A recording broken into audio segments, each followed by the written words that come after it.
I prefer when my AI says, in fact, I have custom instructions. They say, if you don't know the answer, say, I don't know. That's fine. So I give it that option. So it's similar when you're doing surveys online or polls. You should always give people an option to say, just show me the results, or I don't know, or, I give them an option to exit rather than being forced into making a selection, because that's how you skew bias your data collection, pollute your data. Grounding supports models' lack of up-to-date knowledge. And so Google grounds their results quite aggressively because it's possible, and OpenAI does it selectively.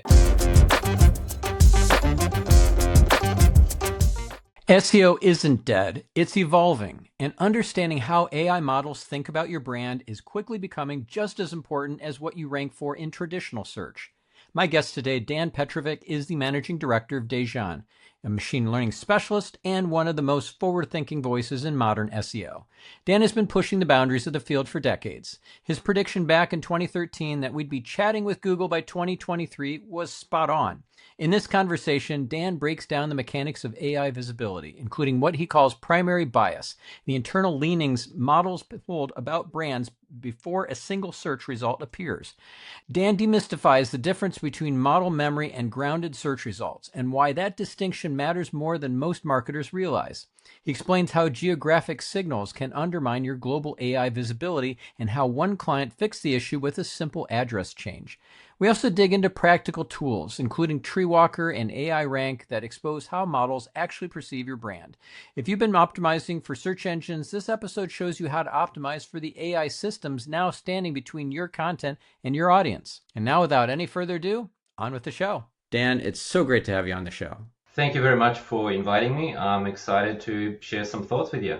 Awesome. Well, I'm excited to hear them and to discuss the rapidly changing world of SEO and AI and how this is causing you to pivot your agency and all your clients. So let's first off start with your origin story. You've been in this industry for a long time. I think decades for sure. Don't know exactly how many decades, but it's been a while. And I think I knew you when I was still based in New Zealand, which was like 2000s, and now I'm in Israel. So yeah, let's go through your origin story. Yeah, look, I remember your book. I think there was a mention. That's how we cross paths. I think you mentioned something that I did a long time ago in your book, and I still have it somewhere on my shelf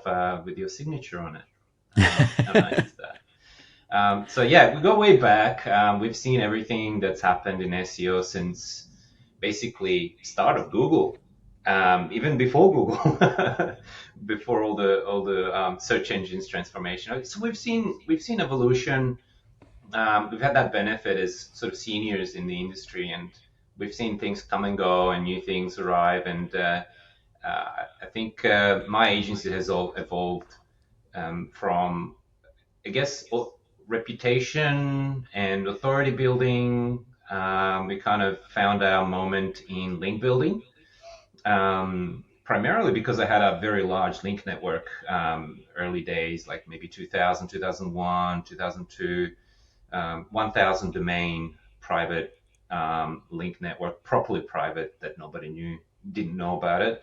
And made a ton of money that way, but I didn't see sustainability in such practices. So I decided to start up an agency, and then I started losing money.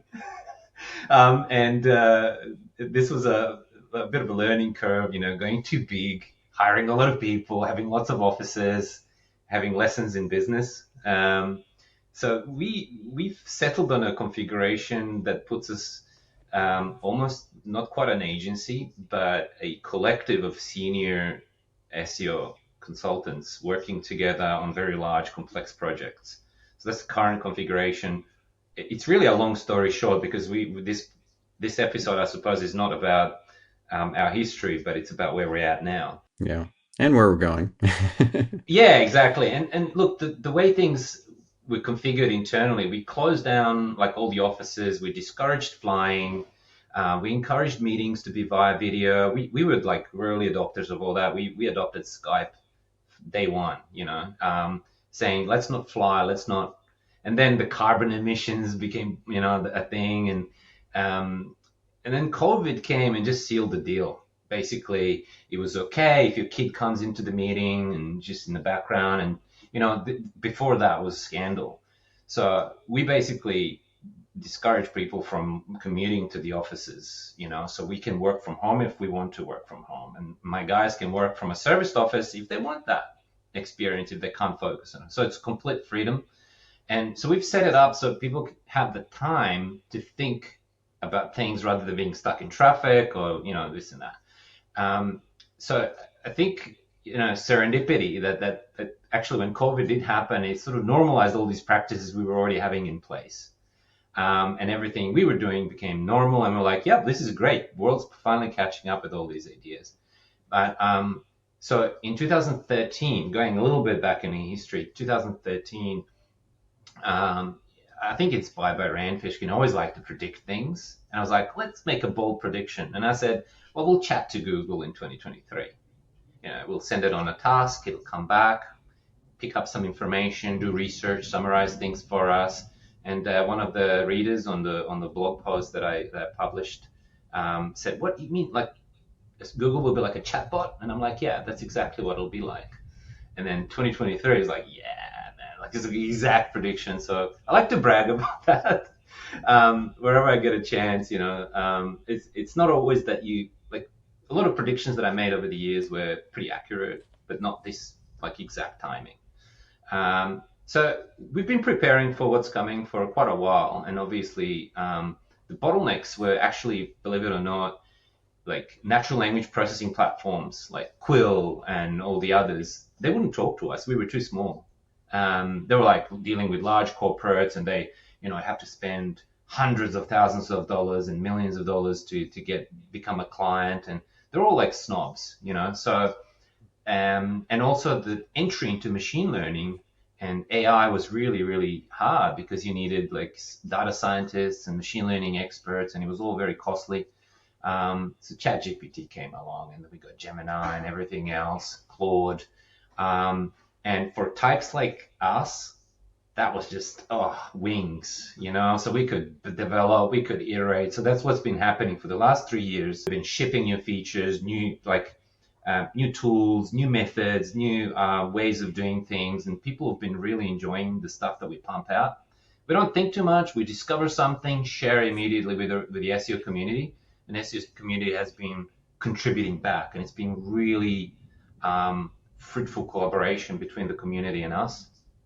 And currently, as the things are now, there's a massive tech stack, lots of tools.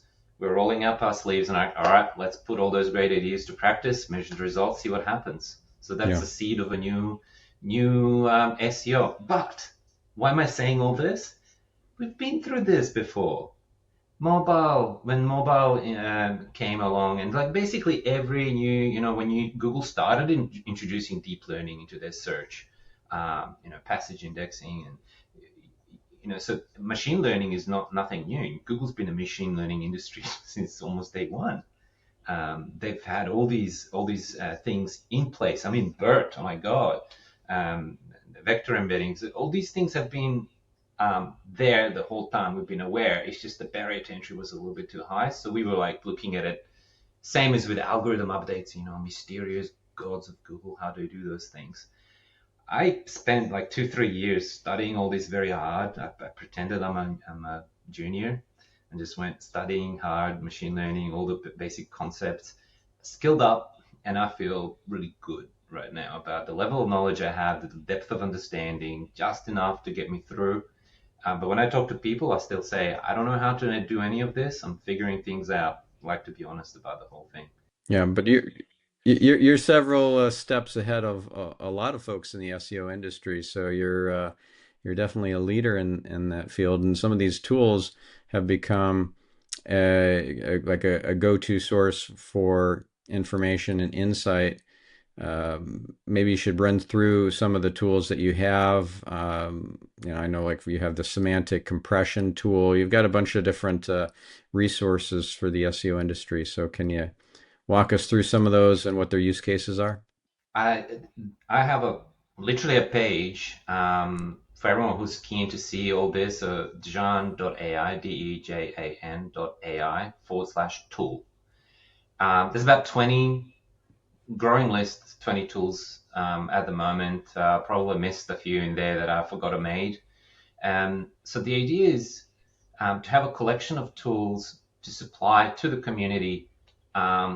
Yes, some of those tools are a flex. Like, look what we can do.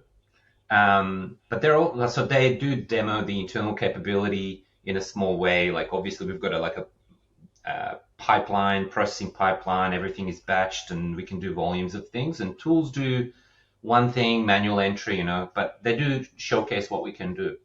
But so that's only a part of it. The other part of it is because people use the tools and they're like, well, this doesn't work. How does this work? They ask questions. And it's like you're saying, I'm several steps ahead. No, not quite, because as soon as SEOs jump on the tools that I have, they contribute with equally intelligent ideas that we already put into the tools, and they help us build them forward and further. It's kind of like open source mentality, yeah. So before I get into actual tools, and I can name many of them, I think I'd like to present the basic frameworks of thinking, the way we think about AI optimization. So um, AI is the presentation layer of search retrieval, information retrieval. And you should know because you wrote about that a long time ago. So we've got information retrieval, ranking, relevance, and all that. Same. All that is same. And then you've got the interpretative layer that mainly presents the information to user in a bit of a different way. Instead of like links and lots of tabs open, it summarizes things, organizes information for you, and gives you like a report answer, whether it be Gemini, Claude, or GPT, or AI mode Google. So we've got SEO or organic search as up-to-date, fresh knowledge feeding into AI, and AI interpreting things and showing to the user. So basically the backbone, the backend, and the presentation layer. So really what's happened just now is we went from 10 links interface to a very different, so it evolved a little bit faster. It went quantum leap on us because we were used to like little incremental changes, bit of this and bit of that. Oh, there's Barry Schwartz, there's a new button on the SERPs. But this time was just like, whoa, complete change. So it's a paradigm shift. So that took people by surprise. But I still like to underscore the fact that there's search and there's a presentation layer. So we established that fact. Now, mentality of thinking about the whole thing. In SEO, we've had two major, I guess, pillars of work. First one was understanding, and the second one was control. Why is this happening? What happened to the site? Why did traffic drop? Why did traffic go up? What fell in rankings? Which keyword am I missing? Understanding what Google did, why did Google do what it did? So once we have the understanding established, we have the second element, which is control.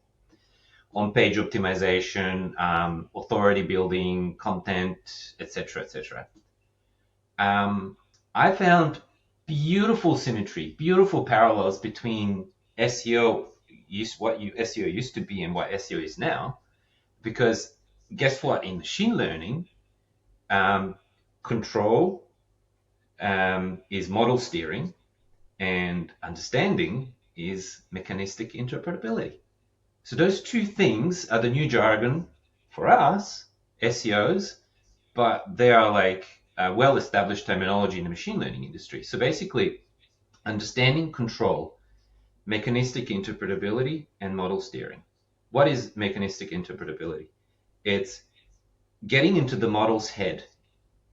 AI psychology. Why did it do that? Why did it say what it said when I put that prompt, and why did it say something different when I put a different prompt? And why, this is interesting, why did it say 10 different things when I put the same prompt 10 different times?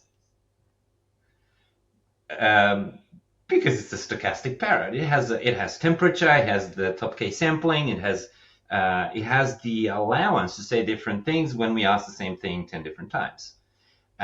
So this puts all these AI visibility rank trackers in hot water when it comes to that concept. Why are we tracking 100 different prompts, arbitrary prompts, when we know when we refresh the screen, they'll give us different answers every time? What's the point of that? So there's a lot of things I've been critical about in the industry. So, Mm-hmm. yeah, so that's the theory part. Now, the practice. What do you actually do? And you ask about the tools. So we have a tool that we call AIRank, free to use. You just log in with Google and you measure your visibility. But we don't measure it as like a bunch of random prompts. We have a bidirectional probing methodology that works like this. We ask the model, what does this brand do? And the model gives us 10 things and sorts them in the order of 1 to 10. Familiarity with the SEO mentality, yeah. And then we allow the user to enter their own list of things that they think are important. So we call those entities. We allow the user to enter their own entities that they think are important to their business, what they do, the things that they do, the things that they want to be visible for. And we say to the AI, name top brands and for this entity. And we repeat the same question for each of the listed entities. So number one, the first question is, what does this brand do? And it lists 10 things. Second, the opposite direction. So we're going brand to entities, and then we're going entity to brands. So for each entity that user specified, we go list of brands. So what do we end up? We end up with structured data. Like the model literally can't give us anything else because we are forcing structured output using JSON.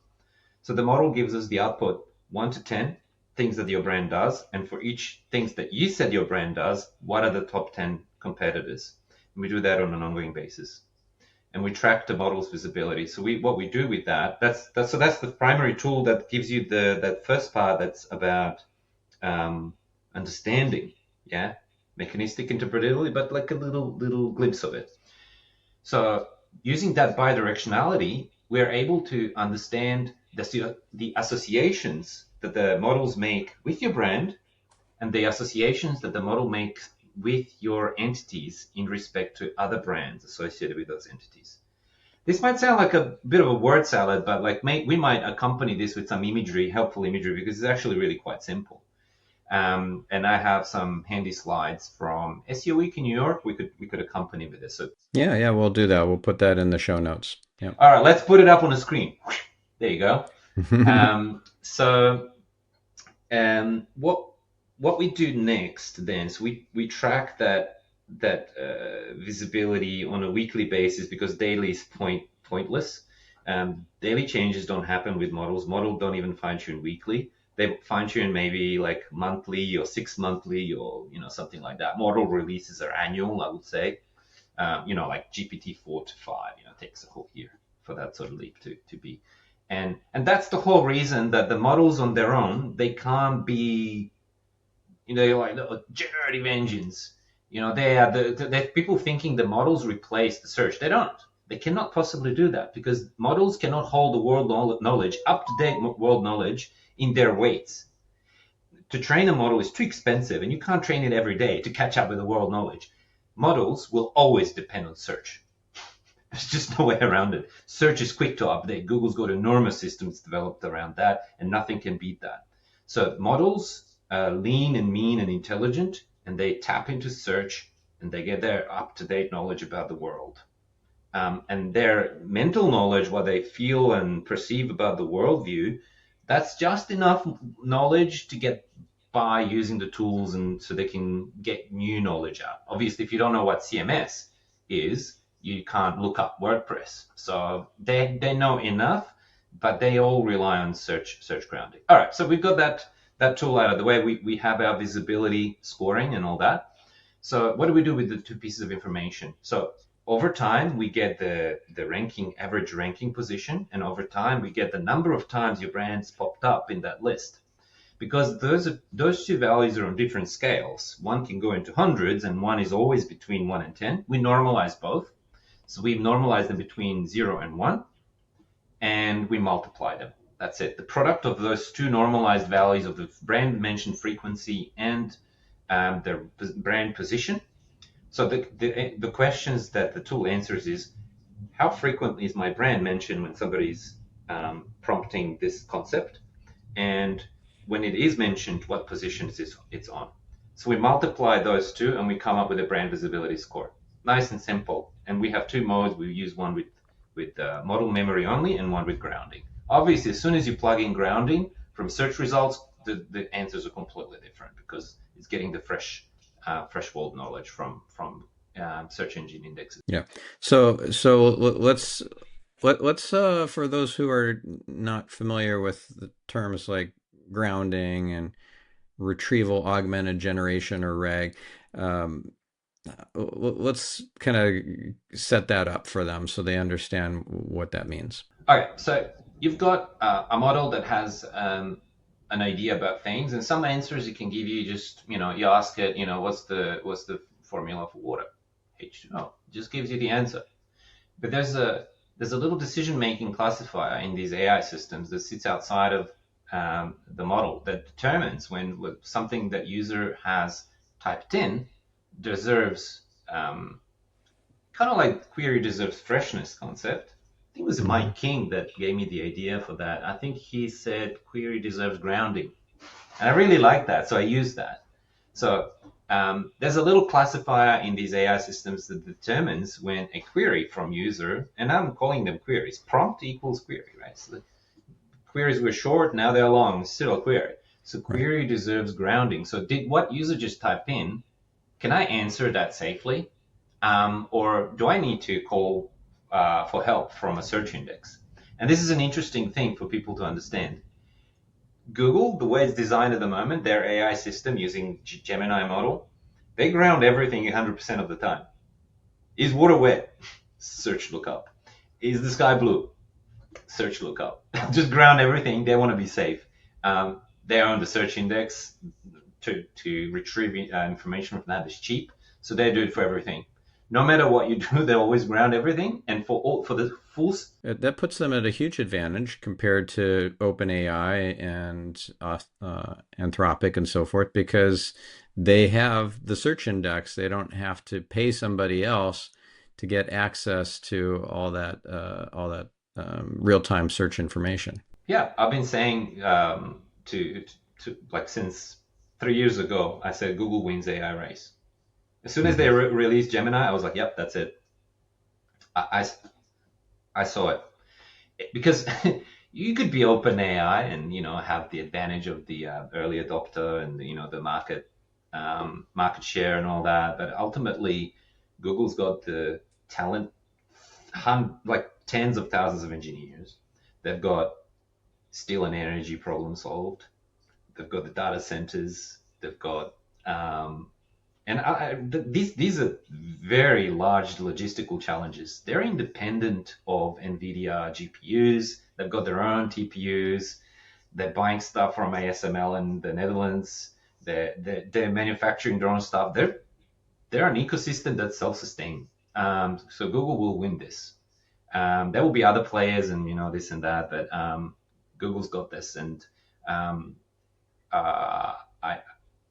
so there's been let's not give financial advice, but I've done some things because as soon as I saw what's happening, and another big player has just done the same thing last week, I think, dumped a whole lot of stock A to buy a whole lot of stock B.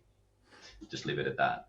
Yeah. So yeah, grounding, just to establish the terminology here.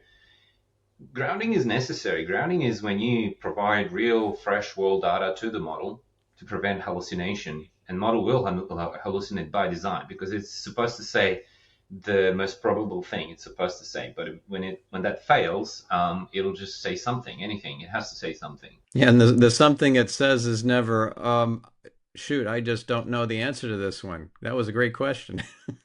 Yeah, I mean, I prefer when my AI says, in fact, I have custom instructions. They say, if you don't know the answer, say, I don't know, that's fine.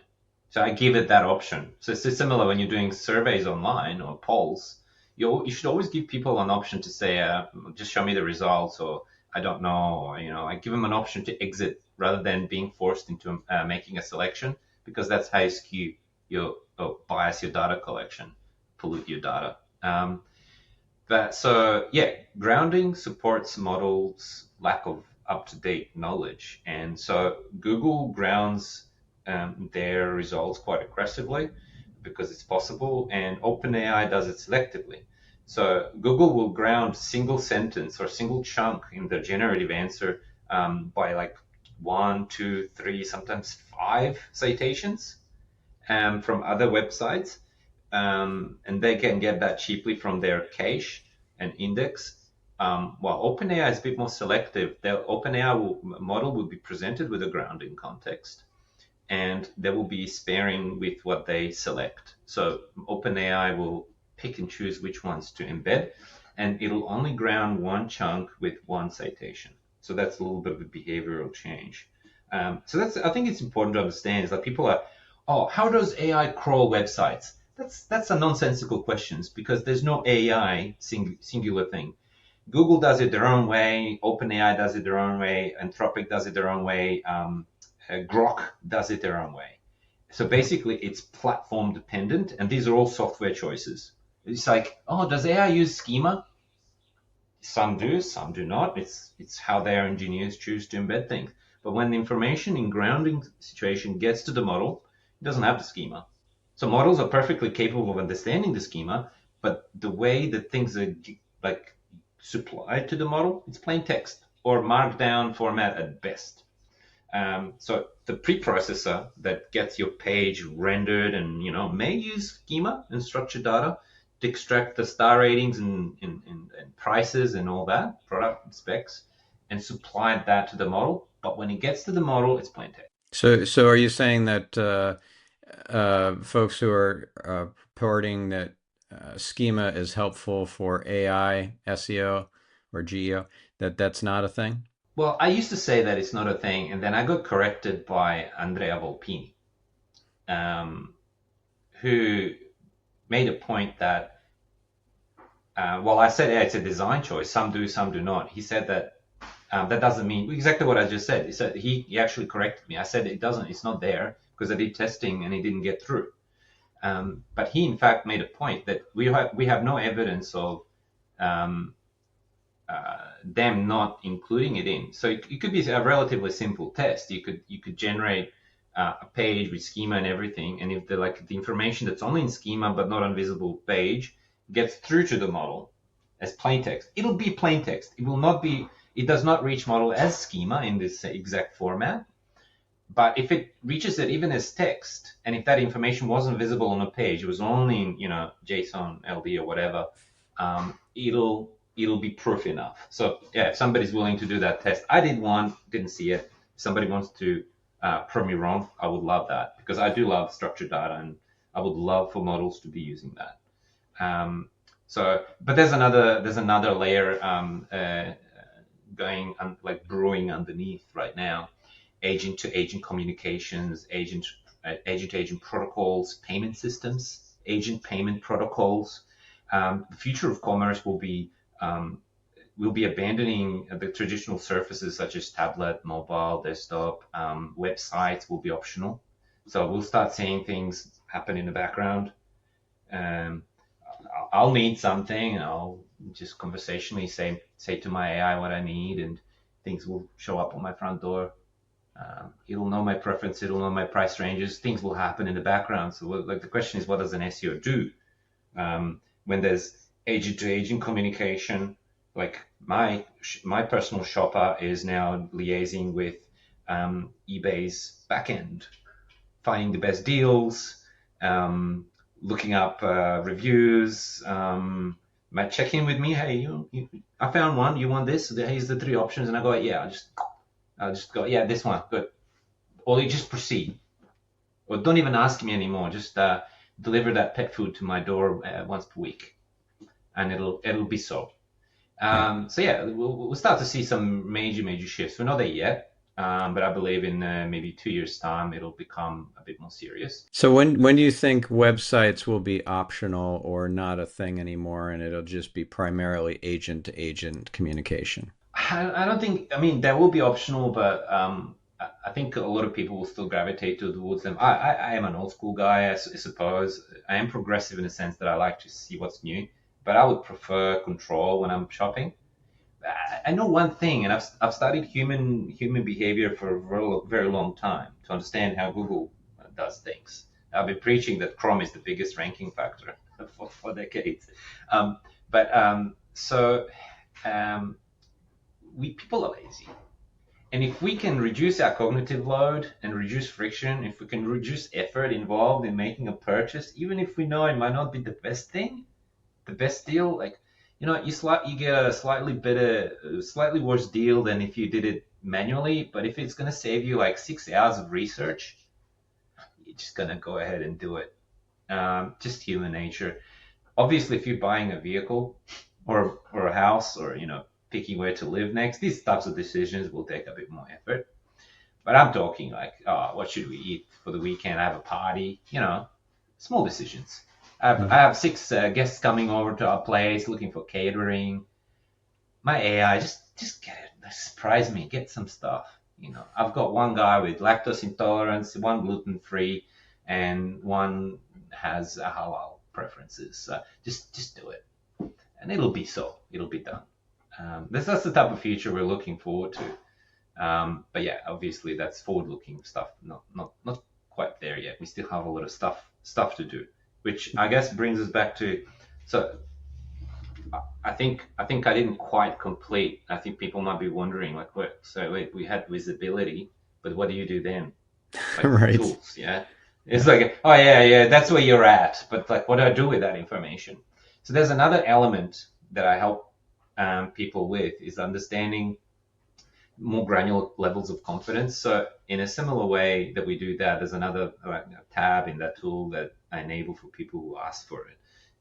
It's but that we use quite heavily internally, which is called AI Relevance. Basically, we run a binary analysis. Would you recommend, if you saw this in the grounding results, would you recommend this website if somebody was looking for that? Yes, no. And then we build a probability matrix, a set of recommendations, and so on. But then what do you do after that? You know your competitors' strengths and weaknesses. You know your own. What do you do after that? We have a tool called TreeWalker.ai, that helps you understand really what happens. Like now we're getting to the model's head, the mechanistic interpretability. Not quite, but almost, because we are analyzing the output, not the model's weights themselves. So we've got things like um, models when they do the token completion, they are autocomplete, fancy autocompletes, yeah, let's call them. They predict the next token, and they are allowed to sample from a pool of things for every next token that they're going to say. And we tap into that probability space, and we allow the model to walk many paths for as long as they meet a certain threshold point. So we end up with one sentence, say golden path, the main sentence that the model chose to say about your brand. But then we say, okay, at this point, diverge. Take a little side quest and say this other thing that you couldn't say in this universe, but you would have said if there was a roll of the dice type thing. Or we actually call it parallel universes, the section. So we can see all the tokens that the models could have sampled from and say, and we allow it to say all these things. And we look for high and low confidence at every junction point. So we can say, say for example, DEJAN AI is an Australian AI SEO company that, what happens next? So we get the sample of things the model wants to say. And if it says, for example, it can say helps or analyzes or builds, so these are meaningful things that it could say. But if it says something weird, like, it says pasta, and it's like, well, where did that come from? So that doesn't fit. It's incongruent with what I'm about. Or if it's not sure about certain thing and the model's confidence levels are very low. So we call that high entropy spot. And on the graph, you can see that is like a bottom of the graph and red. So for every token in a sentence completion, we have that. So effectively what that does, it tells you where the model stops being confident about your brand and says things that are maybe, you can flip-flop between different things about you. And that gives you a chance to get really close to model's opinion about you. So none of this has anything to do with traditional SEO because SEO is not plugged in yet. We are probing models' raw thoughts, right? And this is what I refer to as primary bias. So primary bias is a new terminology that I use internally and I guess broadcasting out to the universe, hoping it be picked up. Primary bias is what skews the model's selection rate, new term, selection rate, which replaces click-through rate. Because we are now in the agentic era, and we have an agent, an AI system, pick between 10 different results to present to the user. How do they make that choice? Since they don't click, they select, right? They select like 1, 2, 3, 6 out of 10 results. So they select, say, 3 out of the 10 results. But why did they pick those? And that's exactly why we're going into all that fancy business with high entropy points, low entropy points, the paths, the token predictions, high confidence, low confidence. We are trying to understand where the models feel confident about you or not confident about you, where they align to certain concepts and not the other concepts. So primary bias can be positively geared towards your brand and a certain entity. Association is very strong. It could be negatively geared towards the thing that you want to be visible for. And that primary bias, according to my tests and observation, is the primary factor that influences models' choices when grounded. Now, grounding is traditional SEO. We're talking about 10 search results or 100 search results supplied to the model as a bunch of text, and the model is now reviewing all of them and picking and choosing. And it's like, okay, I like this one, I like that one's relevant. This one, yeah, not so much, and leaves you out. And that part, the reason for it leaving you out will be in that probing part that you did before. So basically asking the model, it's like a model survey. To give you an illustration, bring it closer to practical reality, we have a client in Europe, in Germany specifically, they manufacture custom sports jerseys. And for some reason, OpenAI just would not recommend them to global audiences. So Canada, United States, Australia, even the UK. And so it's like, what's going on? Why the hesitation? They're ranking well in Google. They're clearly being supplied to the AI as the grounding context, but just not being selected. Selection rate is low. Therefore, the primary bias of the model must be somehow, some way against the brand. So we did a probing and analysis and this and that. Finally, basically all these tools have been trying to figure out what to do for this client. So when I figured it out, I shared it with the community, right? So guess what it was? The What? European origins. They are a German brand. So they are recommended when somebody searches for like German products within Germany and within Europe, European Union. But as soon as you're outside, it's no longer relevant. So two things were problematic. One, the model's internal perception. Second one was reinforcing that because on the bottom of the website, they had GmbH and like the German numbers and addresses and things like that. So basically it was never going to happen. So first of all, the model already had an opinion about them as being German-centric. And the other one was when they get supplied as one of the grounding results to the model, that reinforces that because in the HTML and the text that gets supplied, we have more German stuff. And so what we did two things: a campaign of model steering. Basically, think of it as link building or digital PR, seeding content that's we're trying to Americanize the brand or like de-Europeanize the brand. And the second thing we did was simple on-site optimization. Put the American address on the .com website because they have a few TLDs.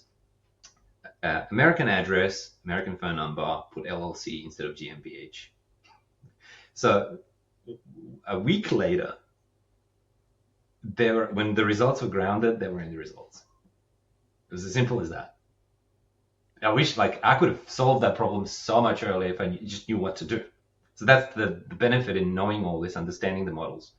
Um, but as soon as the grounding is switched off, like say OpenAI has a prompt that does not require that grounding, that is still not being recommended because model's still running out of its memory. So we had to wait 6 months from Google to update from Gemini 2.0 to Gemini 2.5 to get into model's head. Meaning when the results are not when there's no grounding, when there's no search supply to the model, natively the model just mentions them. We say name top 10 brands associated with such and such concept entity, and they're not number one, but they're like fifth result out of 10 now, something like that. Obviously stochastic, so it shifts around the positioning, but they're there natively. So primary bias is there. It's well aligned. They're a known entity and they're the brand and market. So it's not just about brand and entity association. It's the brand location. It's quite complex.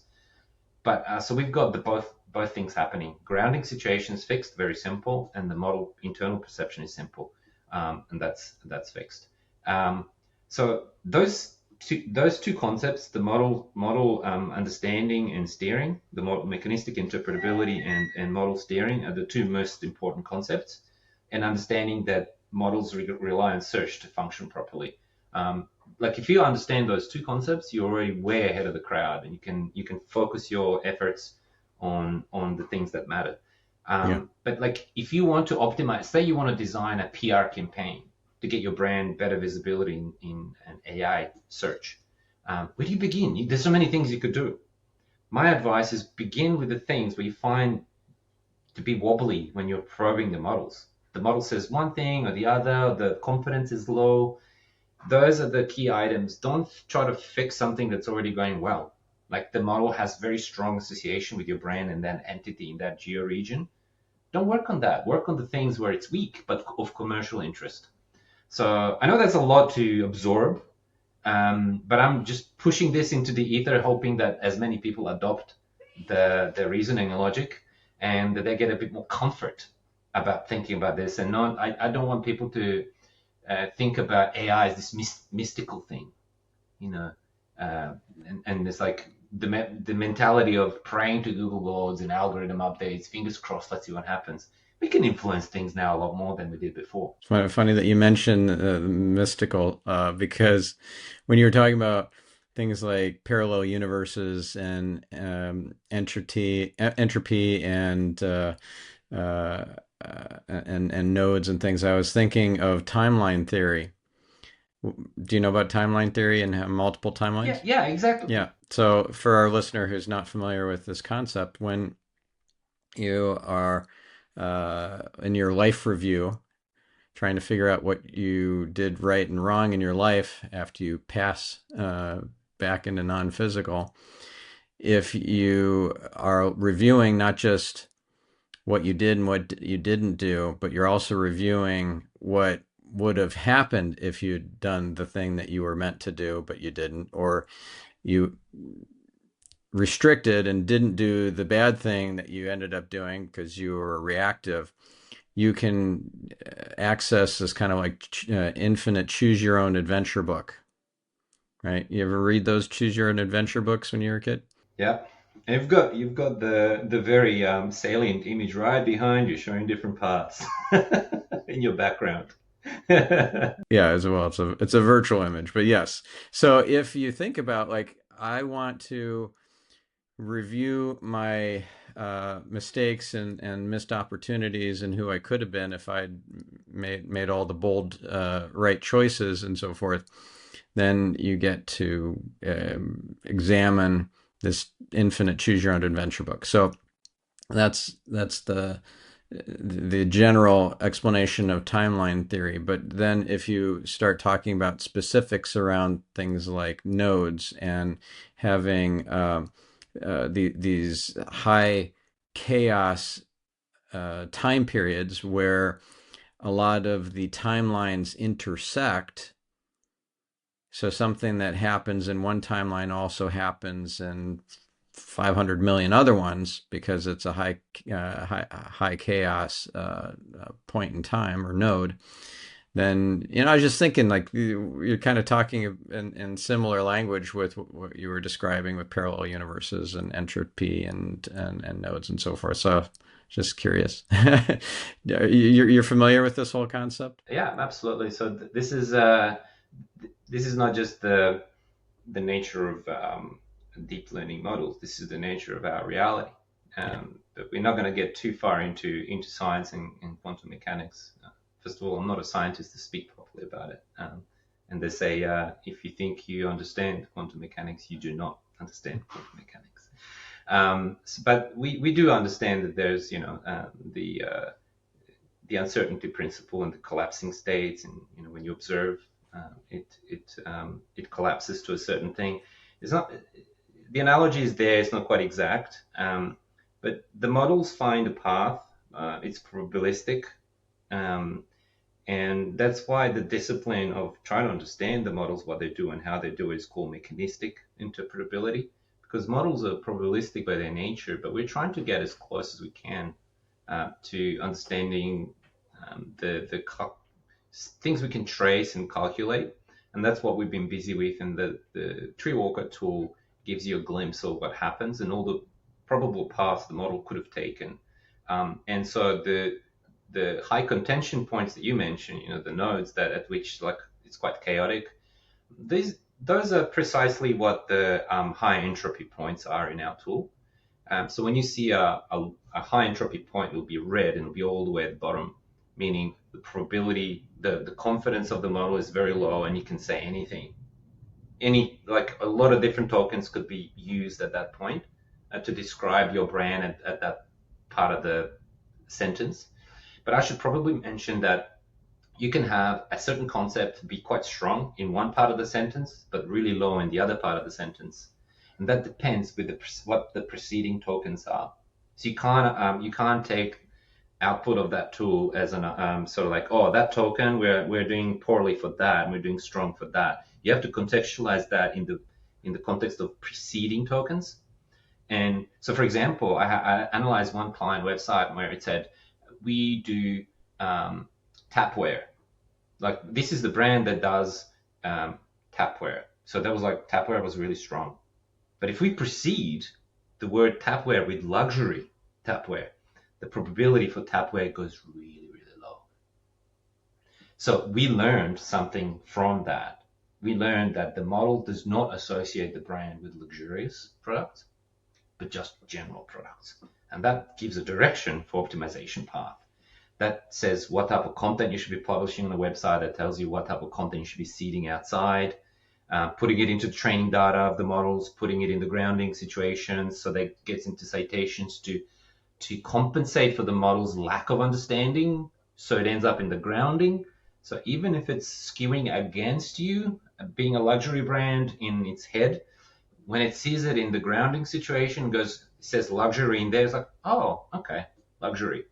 And the good news for now, the models are still naive. Think savant, genius, but child. So it's super smart, super intelligent, but very gullible, very naive. So you can just say anything on the grounding source. If it's your page, we are the best. Pick this one, and it'll believe it. For now. For now, of course. You don't want to do too many embarrassing things though, like that. I'm not saying that there will be penalties later on. Penalty comes from a human reviewing your content. You don't want to burn your brand by forcing AI visibility. That's probably one thing we should not wrap up without. I think brand recognition is huge. During my model probing, I find two patterns. One is low oscillation, one is high oscillation, meaning every week your rankings are up and down, and then if you're Adidas and Puma and Reebok, your oscillation is non-existent. You are glued to the top, and you are on the graph of rankings. You are just a peaceful timeline, just flowing. There might be a little meandering here and there, but not much. If you're a small incognito brand and we're probing you for a certain entity, you're all over the place. So I found this interesting pattern. The amount of oscillations that your brand has for a certain entity is in direct inverse correlation with the brand authority. So if your brand is highly authoritative, it's not going to meander. It's not going to wobble. It's going to be fixed in the timeline. It's always going to be there. But if your brand is not as strongly associated with an entity, then you're going to be wildly jumping up and down. So that's something to keep in mind. There you go. We're full circle. Importance of branding comes right back into it as one of the key things in, obviously the primary biases of the model are many. I can't detail all that in a quick short call. But branding, what's in the URL is a factor, what's written on the page is a factor, and many other things that associate you with the brand. Yeah. So people who say that link building is dead are dead wrong, because digital PR is still a thing and will continue to be into the future, because brands are important. And if you are not getting your brand mentioned out on other websites, you're becoming obsolete. Yeah, link building became a dirty thing because there's always like money exchanged, and people know if you're a blogger, you know what somebody wants. They want a link on that band, and we have silly rules. You can have one link for your client and one to Wikipedia and one to some gov website to make it look natural. All these ridiculous rules in place. So I'm glad that that's kind of like on the exit, because link building is not the main thing anymore. Seeding content with your brand associations in a proper way is kind of replacing it. So whether you get a link or not matters only towards traditional organic search visibility, which is important for AI because, like I mentioned it 10 times now. When something is important, I repeat it often. If you're not in organic search through traditional SEO, you're not going to be one of the grounding results that supports the models saying whatever it wants to say. So you got to be there first. So yeah, link building will help with that, among other things. Relevance, authority, clicks, traffic, Chrome, Android, whatever signals Google uses. So that's one thing. But content seeding and brand association, quite valuable, even if you don't get a link, for the purpose of training models, for the purpose of grounding, citations, and brand mentions. Yeah.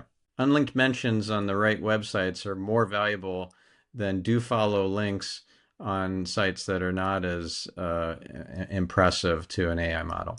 I would say so, yeah. Yeah. Now, one thing you mentioned multiple times, and for many folks who are listening, they're familiar with this term if they're following the AI world, but tokens.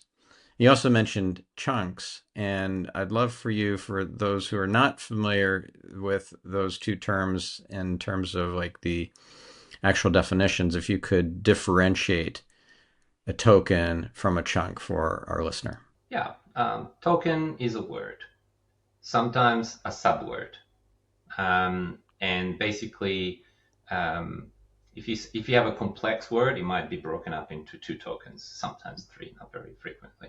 So if you have a sentence of 10 words, that might be like 15 tokens. OpenAI has a very handy tool. If you Google OpenAI tokenizer, you can paste your content in there and you can see visually, very nice, colorful, how it splits it up into tokens. You can even switch to geeky part token IDs, because models don't see text, they see numbers. They convert those numbers to vectors. And the vectors go through the neural network, and the neural network spits out tokens back out. And then those tokens get converted to text, and that's what you see. So tokens are just words or word parts. Chunks are groups of tokens or parts of larger texts that the models use for variety of things, for retrieval, finding the precise moment of the most salient point in the search results. Sometimes they chunk content. Let's say you have a very large document, like 100,000 words. They might do chunks that are 120, 8,000 tokens, or 1,024 tokens, or 512 tokens. So basically, chunks are used for a variety of different information retrieval purposes, sometimes for passage ranking, sometimes for snippet generation, sometimes for document ranking, and so on. Basically, just arbitrary content slicing into meaningful semantic units. Some of them are quite dumb. They just cut it off at a word count. Some of them are semantic. So semantic chunk is a bit different. It can include a bit of extra content if it fits within a sentence, or a little bit less content if it fits semantic unit better, and that can do a lot of useful utility. Um, Google's got chunking pretty much sorted. You don't have to think too much about it, for as long as you have a good page of content with clear semantic units. You're not waffling on too much. Everything is nice and clean. I think you'll be all right. You don't have to engineer your page chunks and things like that, because Google will just undo all that work and just do it their own thing. They're masters of um, chunking techniques, and they've got many different methods. So that's not something that you can like roll up your sleeves. I'm gonna go chunk optimize my landing page. Google's got that. That part's done. There's other things you could do to cover the semantic makeup of the page, and work on the page quality, and make sure that you've included all the important entities and concepts that need to be on that page. So yeah, tokens, chunks are bunches of tokens, and you have a bunch of chunks within a larger document. So it's really matryoshka type situation, isn't it? Yeah.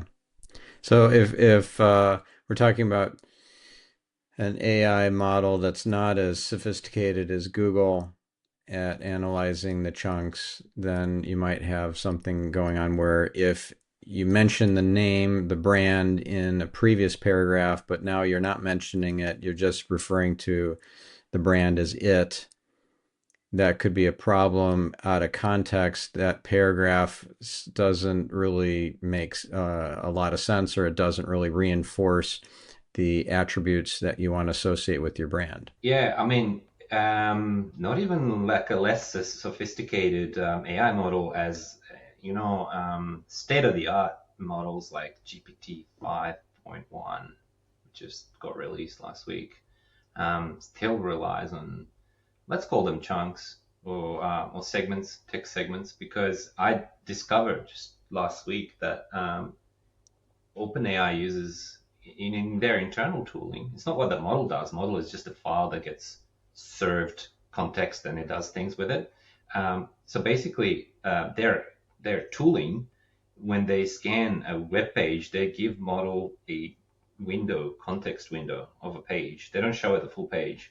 They show it a chunk that they decide. So it's kind of like let's say you have a 1,000-word page, and they kind of choose which one to show. So the model's got this narrow view of what it can peek at. And then arbitrarily, the model can move that window to like a line count. It's like, oh, take me to line 100. And then it gets that little chunk. And it has the option to expand that, but never the full page. They are worried about copyright, and they are really freaking out. Even the system instructions, they are really freaking out about model verbatim repeating the content of the page word for word. There are guardrails in place to prevent that. And I believe this chunking of the window, the context window that the AI models at OpenAI sees, is primarily around that. There's of course the matter of efficiency and all that.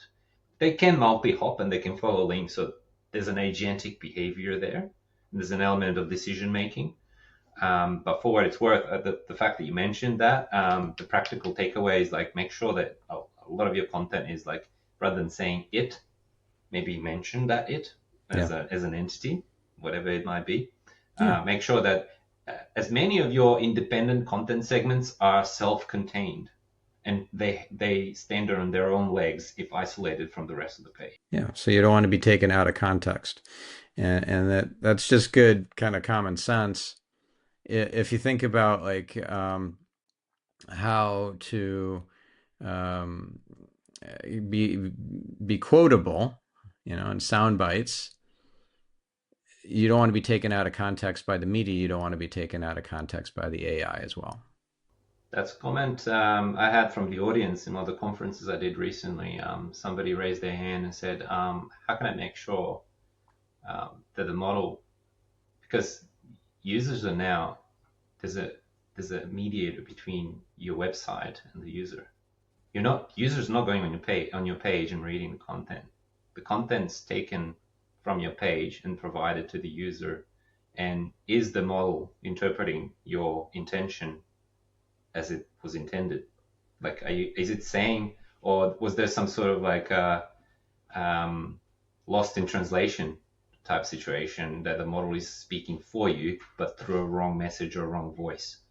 That is a whole new topic, but certainly doing proper content structuring can help, making sure that if your content is even windowed, like we spoke about before, it still says what it needs to say in isolation. You, of course, need to make sure that you don't write like each one of your passages is like this weird self-contained unit that doesn't sit well with the rest. That can get really weird if somebody actually reads your page. It's like you don't need to have an intro and a conclusion in each paragraph. It needs to flow for a normal reader. We're not optimizing for machines only. Yes, Right. we are increasingly supplying information to the models, but if somebody lands on your page, to still make a lot of sense. So Yeah. don't just optimize for machines, optimize for users as well. This is something that we've been talking about for decades in a different way in the SEO world, and that is shingles, like a much smaller window, maybe it's 5 or 6 words or whatever, instead of dozens or hundreds. But this idea of comparing shingles between documents for things like duplicate content filtering and things like that. So we're this isn't a totally foreign concept for us SEO folks. Technically, they are just a form of chunks. Yeah. When you translate it to machine learning speak, that to them that's just a chunk, Yeah. a small little semantic unit. So yeah. So I know we're about out of time, but I'm really curious about one last thing before we wrap up, and that is Ahrefs, a very popular, well-respected tool set in the SEO world, is now tracking AI citations with a tool they call Brand Radar. And I know we talked about how AI and rankings, it's not a thing, that you can't rank in an AI engine. So what's your take on Brand Radar? Do you think that's kind of a ridiculous tool and concept, or are there some things that are worth examining and tracking using Brand Radar? So I've got friends in a lot of these visibility tracking tools and colleagues that I respect. So I'm not gonna go ahead. You're not throwing anyone under the bus? No, look, but I've been vocally critical about the methodology that they use, and I presented mine as the correct way of doing things, each to their own. I think arbitrary prompt tracking is nonsensical busy work, akin to AI work slop, to use the latest proper terminology. You get the model to output garbage, and then you create yourself busy work to process that garbage and get some sort of distillation out of that. When you can distill the model output straight away, straight for the model, which is what I do. So why are you going in loops, creating all these busy work, paying thousands of dollars for these AI visibility tracking tools? So I disagree with arbitrary prompt tracking. So when I say friends, I'm talking Marcus Stober from Semrush. He leads an amazing division of more like enterprise SEO tooling and all that. He's got some great ideas. Pretty much they all understand that I disagree with the methodology of just tracking arbitrary prompts because it's nonsensical. But I do see utility in some of these tools, including Ahrefs, Profound. They're the sleek new player in the industry. While they all do silly things that I disagree with, they provide utility in the sense that they do scrape the actual results. Those who actually scrape, let's say you put some prompt in AI mode, Google AI mode, and you scrape the HTML and you show what was actually showing for that prompt, like a bit of map results, some images. You scrape OpenAI. I see value in that. Understanding the true layout, the true makeup of the answers, um, which provides the next level of insight on top of what I do. I can generate also arbitrary URL, arbitrary prompts, and I do citation mining. I'll allow using APIs, I'll allow for grounding of search results, and I understand the model's choices, and I can get amazing amount of prospecting lists and opportunities from the choices I know that Gemini and OpenAI's GPT have already made. But this is simply synthetic model probing and synthetic citation generation. These are not real user interactions. These are not real user chat sessions. Normal user chat sessions are not a single prompt situations. People talk back and forth, back and forth. They have a whole exchange before the results are brought up. How can you possibly predict that chain of conversations to get to the real situation that they've had? Yeah. So they can do all that. The layout that they scrape is valuable, but it's still built on synthetic data. And when they say, "Oh, we have some real queries, real stuff," I mean, what type of user allows for their real prompts to be shared? And what type of conversations are there? Certainly not very sensitive. So even like with the clickstream data, no, I wouldn't trust any of that. Yeah. So yeah, highly skeptical of that, but I do not say that there's no utility in what they do. They provide sleek interface that can provide very good reports to buy you some time until you figure out what to do. If you want to do proper visibility tracking, do yourself. It's not that hard. API calls, but if you want to just outsource the whole thing and you're willing to pay the bill, go ahead and do it. Your life's simpler. Just don't present it as the ground truth. It's not. Yeah. But I mean, it can be helpful also for doing relative comparison between you and competitors in terms of visibility. So, it does have some utility, but it's based on a premise that is flawed. Yeah, call it model surveying. Awesome. Well, this is a great way to wrap things up. If our listener or viewer wants to potentially work with you or learn from you, where should we send them to? DEJAN.ai. Very easy to get in touch with me there.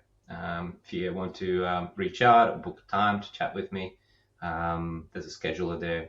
Hop on, explain your needs, and we can chat about what you have on your plate. Awesome. And all the public tools, the free tools are available at dejan.ai/tool. That's exactly right. Very simple. Yeah, and you're very active on LinkedIn. You have great posts there, so that's another great spot for folks to follow your thought leadership. Yep. Shoot through a message if you have a question about a tool or something like that. How does this work? I'm happy to help. Dan, thank you so much. Thanks for sharing your wisdom. Thanks for being such a leading light in the SEO industry for so long, and thanks for being on the show. Thank you so much. Thank you for having me. All right, and thank you, listener.